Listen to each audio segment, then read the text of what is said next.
నా మిత్రులారా,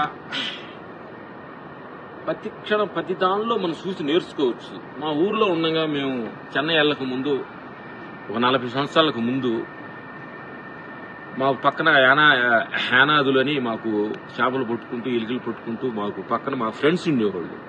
వాళ్ళతో మేము వెళ్తూ ఉండేవాళ్ళని. వాళ్ళు పొద్దున్నే మావు అని పెట్టేవాళ్ళు, పంట కాలవకి ఒక మావులాగా పెట్టేవాళ్ళు అనమాట.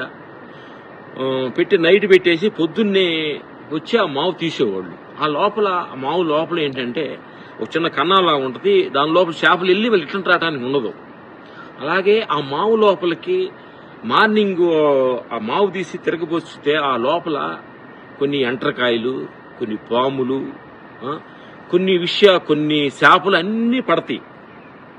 కానీ ఆ ఎత్తిపోసిన తర్వాత అవన్నీ చూసుకొని అతనికి ఏం కావాలో అవి మూటికి తీసుకొని వీటన్నిటిని వదిలేసి వెళ్ళిపోతాడు. అలాగే నా మిత్రులారా, మనం కూడా పొద్దున్నుంచి సాయంకాలం పండుకునేదాకా మన లోపల ఎన్నో ఆలోచనలు మనకు వస్తూ ఉంటాయి. ఈ ఆలోచనలు సాయంకాలం కొంచెం ధ్యానంలో కూర్చొని అసలు మనకి ఏది అవసరం లేదు అని చెప్పి పరిశీలించుకొని అవసరమైన ఆలోచనలను పక్కన పెట్టి అవసరమైన ఆలోచనలు తీసుకుని నీ జీవితాన్ని కొనసాగమని మనస్ఫూర్తిగా చెప్తూ తలదీస్తుంది. Okay, thank you, bye bye.